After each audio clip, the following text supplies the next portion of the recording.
Assalamualaikum warahmatullahi wabarakatuh. Pemirsa, hari ini saya akan mengajak Anda mengunjungi Gampung Atek Jawo, salah satu gampung di Kota Banda Aceh, yang mana sebagian besar warga, khususnya para ibu-ibu, menekuni usaha sebagai pengrajin gerabah, atau dalam istilah bahasa Aceh dikenal dengan belangong tanoh.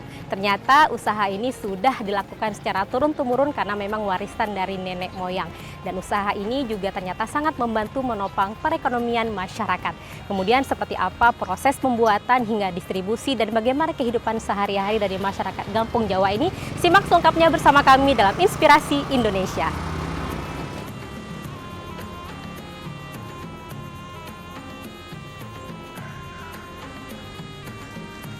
Hembusan angin pagi yang begitu sejuk menjadikan suasana kian bersahabat.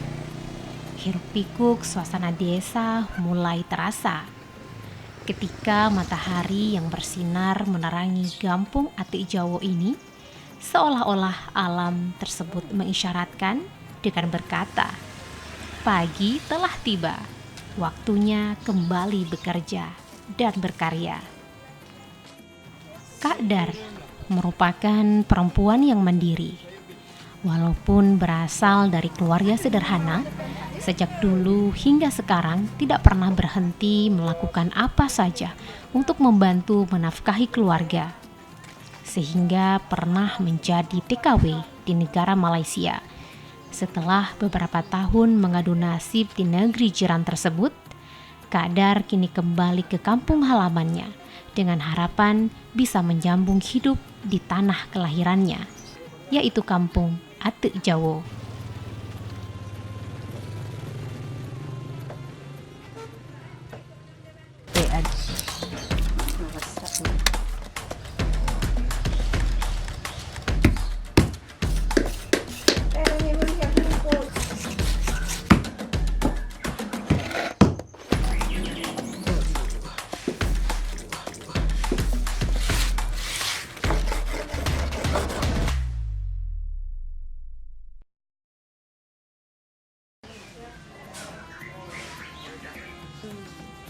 Setelah kembali ke kampung halaman, Kak Dar mengisi hari-harinya sebagai pengrajin gerabah atau belangong tanoh, yang konon selama ini hanya dikerjakan oleh kebanyakan orang yang sudah lanjut usia.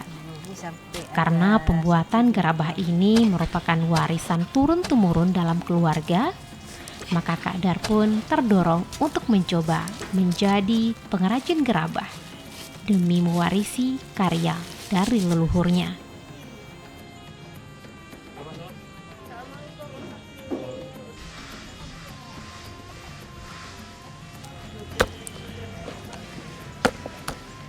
Assalamualaikum Kak, Ibu. Mohon maaf mengganggu waktunya sebentar. Ini tanahnya mau diambil untuk apa ini? Buat belanga tanah. Buat belanga tanah. Oh, jadi tanahnya harus yang Licin. yang lengket. Tanah sawah. Tanah sawah seperti itu ya Kak ya. Oh, luar biasa sekali. Nah pemirsa, sekarang saya sedang berada di lokasi pembuatan gerabah atau belanga tanah.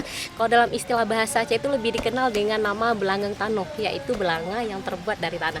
Ini proses pembuatannya cukup tradisional sekali. Bahan bakunya hanya menggunakan tanah liat yang basah, lengket, yang biasanya bisa kita temui di areal persawahan. Nah, seperti apa proses pembuatan dari gerabah ini sendiri, kemudian sampai nanti akan menjadi sebuah belanga yang siap pakai. Ikuti saya terus dalam Inspirasi Indonesia.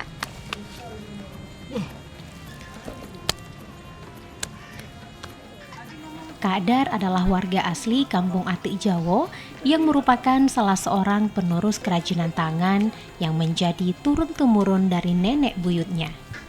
Kalau sini pasir. Kak Dar adalah anak kedua dari 7 bersaudara. Sebagai anak perempuan tertua dalam keluarganya, tentu saja Kak Dar juga ikut menjadi tulang punggung demi membantu memenuhi kebutuhan hidup sehari-hari. Kegigihan Kak Dar ini tentu saja patut menjadi contoh untuk kita semua bahwa perempuan juga bisa bekerja dan berkarya. Saat ini Kak Dar pun sudah fokus dan konsisten untuk menjadi pengrajin gerabah atau belangong tanoh.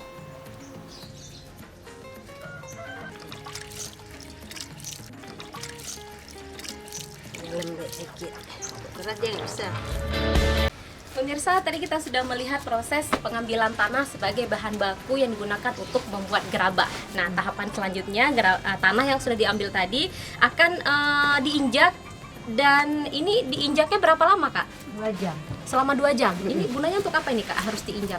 Dia masak betul-betul kan. Kalau nggak masak nanti waktu kita bakar meledak dia. Kita lihat udah tercampur gimana itu, Kak? Udah halus, dia udah licin kan? Udah licin. Nggak nampak pasirnya. Pemirsa, ternyata tidak hanya tanah liat saja, tapi juga harus dicampur dengan pasir agar dalam proses pembakaran tidak meledak ya, Kak ya. Nah, seperti itu pemirsa. Nah, bagaimana nanti proses pembakarannya? Ikuti saya terus dalam Inspirasi Indonesia. Gerabah ini biasanya hanya dikerjakan oleh orang-orang yang sudah lanjut usia. Namun saat ini kehadiran Kak Dar menjadi sebuah bukti bahwa Kak Dar sangat ingin melestarikan pembuatan gerabah.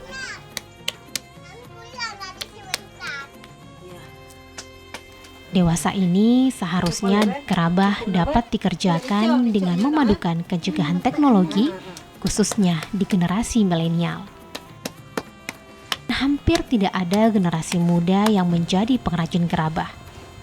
Hanya Kak Dar yang sampai saat ini terus melakukan usahanya sebagai pengrajin gerabah dengan menggunakan alat yang sangat sederhana. Pembuatan gerabah ini juga memerlukan keahlian bagaimana membentuk sebuah gerabah menjadi hasil yang indah. Untuk membentuk sebuah hasil karya diperlukan keahlian jari jemari. Menghasilkan sebuah gerabah atau belangong tanuh ini memerlukan proses yang panjang. Dan ternyata tidak sesederhana yang kita bayangkan. Proses pembuatannya juga membutuhkan waktu berhari-hari untuk menghasilkan sebuah gerabah dengan bentuk yang indah. Dalam proses pembuatan belangong tanuh atau gerabah ini memerlukan beberapa tahap. Dalam proses pembuatannya juga harus dilakukan penjemuran pada terik sinar matahari selama 1 jam untuk kemudian dibentuk kembali demi mendapatkan hasil yang lebih indah.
Ini yang kedua. Nah, tak kayu.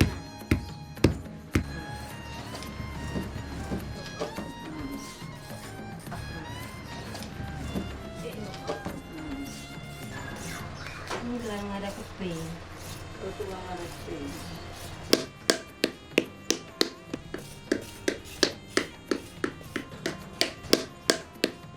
Pemirsa, gerabah ini memang terlihat bentuknya sederhana, tapi ternyata proses pembuatannya tidak hanya membutuhkan 1-2 tahap saja, tetapi ada beberapa tahapan lagi yang harus dilalui sampai gerabah ini menjadi bentuk yang sempurna dan siap untuk dibakar sebagai tahapan akhir.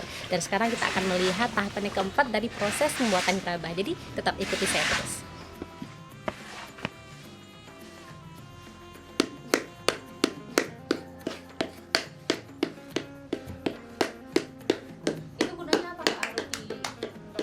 Dia berbentuk belanga. Oh, seperti itu ya, Kak ya.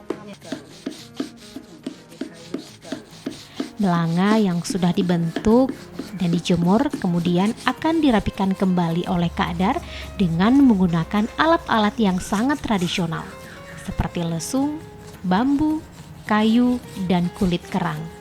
Bahan-bahan inilah yang kemudian digunakan untuk merapikan belanga yang tadinya sudah dijemur sebelum dilakukan proses pembakaran. Dibutuhkan kesabaran dan kehati-hatian untuk membentuk khususnya pinggiran dari belanga agar terlihat lebih rapi.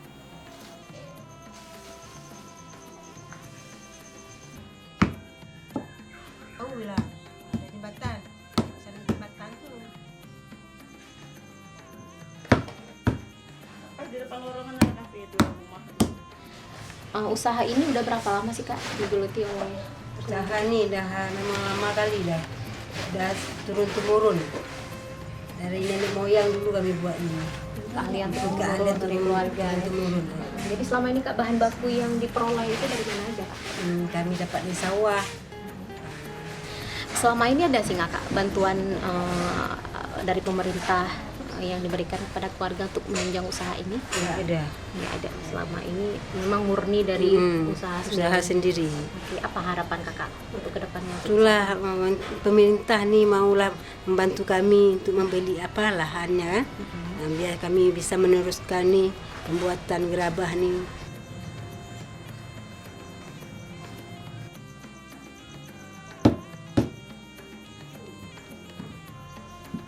Norma bagaimana?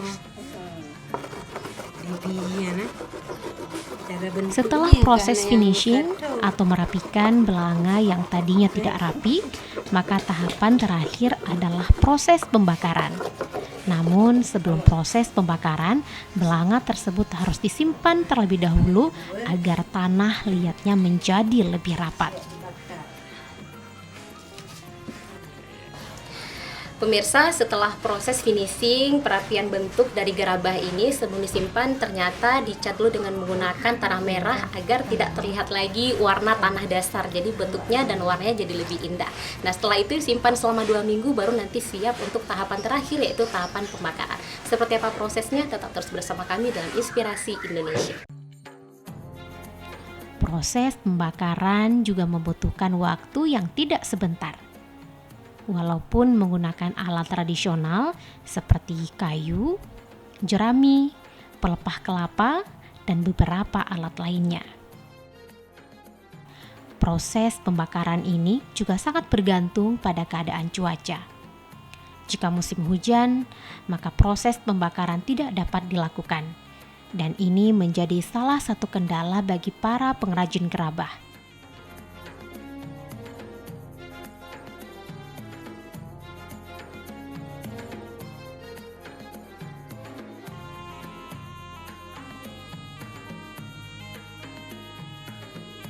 Pemirsa, setelah proses pembakaran, maka gerabah yang telah dibakar kini siap untuk didistribusikan.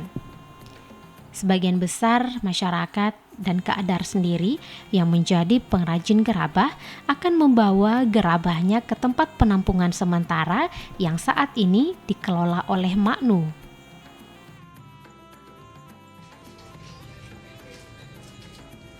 Assalamualaikum. Assalamualaikum.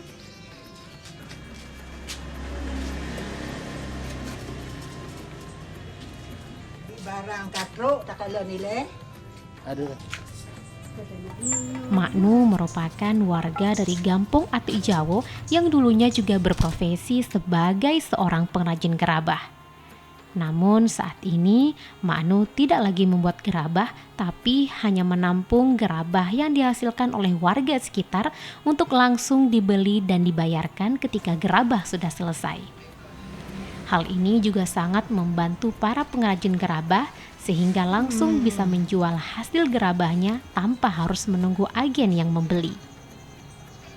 Di tempat inilah nantinya Maknu akan mendistribusikan gerabah hasil karya dari masyarakat setempat untuk didistribusikan kepada agen. Barang kelun dah.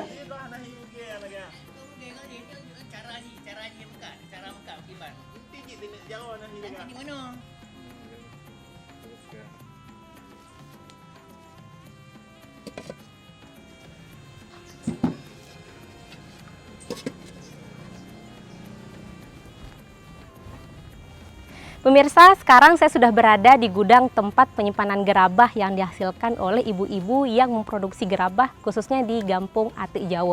Jadi langsung aja kita lihat gudang penyimpanannya. Makan dua rujak pecel.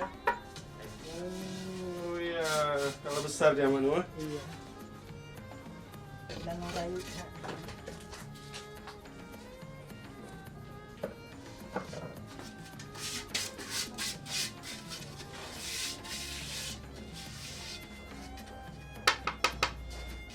Oh, bunyinya nyaring. Terima kasih Manu atas penanya ya, sama-sama.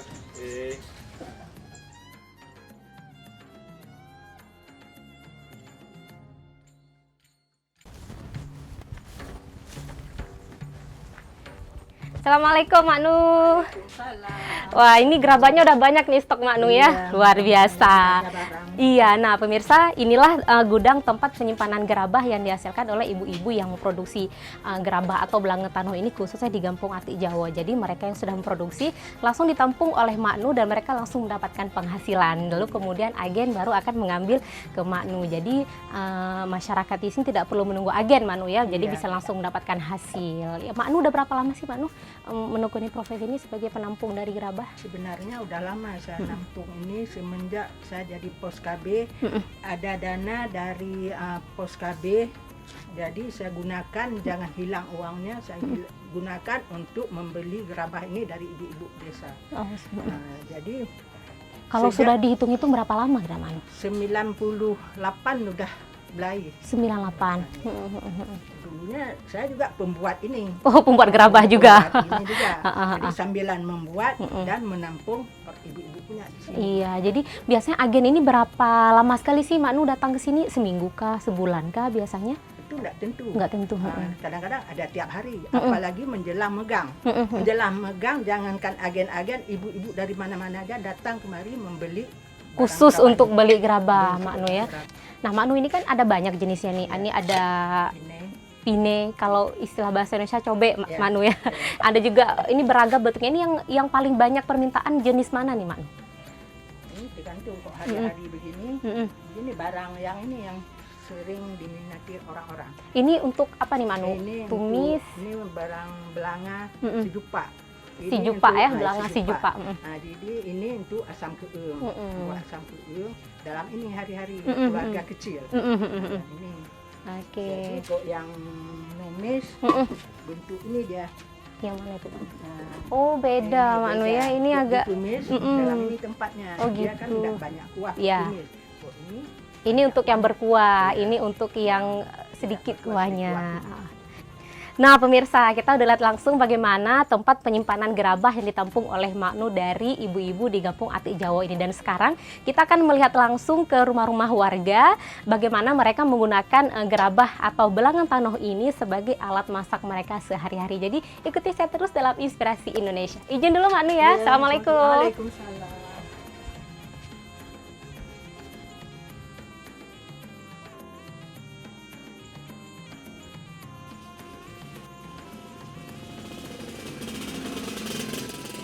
Pemirsa, sekarang saya sudah sampai di salah satu rumah warga masih dalam kawasan Gampung Atik Jawo. Dan kita akan lihat bagaimana warga masih menggunakan gerabah ini sebagai alat masak di dapur mereka. Jadi ikuti saya terus.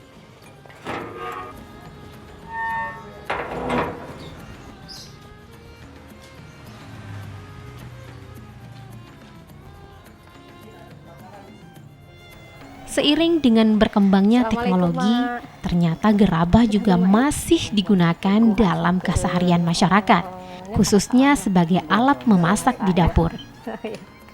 Nah pemirsa, kita bisa lihat sendiri bagaimana warga masih menggunakan gerabah atau belangen tanuh ya, kalau istilah familiar dalam bahasa Aceh, sebagai salah satu alat masak di rumah tangga. Nah nanti kita akan melihat lagi bagaimana rumah-rumah makan tradisional yang juga menggunakan gerabah sebagai salah satu alat masak di tempat mereka. Jadi pastikan tetap bersama kami dalam Inspirasi Indonesia. Selain di rumah tangga, rumah makan dan beberapa industri lainnya juga masih menggunakan gerabah.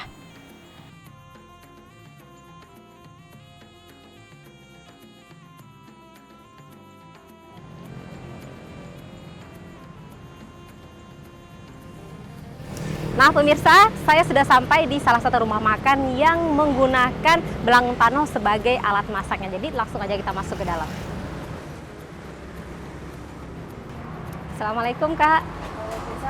Nah ini kalau masak pakai belang tanoh memang aromanya sepertinya berbeda ya Kak ya? Iya, Ini kan berbeda. Ini kan kuali untuk masak itu kan banyak sekarang Kak. Kenapa Kakak lebih memilih belang tanoh Kak seperti ini? Karena kalau misalnya khas kita acara ya memang harus pakai belang tanoh kayak gini. Karena kalau pakai kuali rasanya lebih berbeda daripada yang belang tanoh. Karena kalau misalnya belang tanoh panasnya dari pagi sampai malam masih panas. Tahan lama panasnya ya? Iya.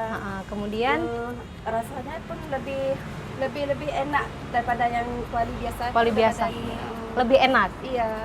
Nah pemirsa, untuk mengetahui bagaimana rasanya memang harus cicipi langsung nih Kak ya. Nggak bisa diungkapkan gimana sih bedanya masakan yang dimasak dengan belang tanoh dibandingkan dengan kuali biasa. Jadi memang harus cicipi langsung nih pemirsa.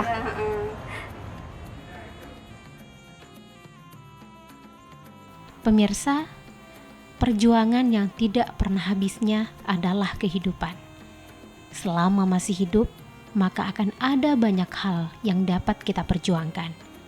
Ada begitu banyak hal yang dapat terus kita lakukan, tidak hanya untuk diri kita sendiri, tapi juga melakukan banyak hal yang berguna untuk orang lain.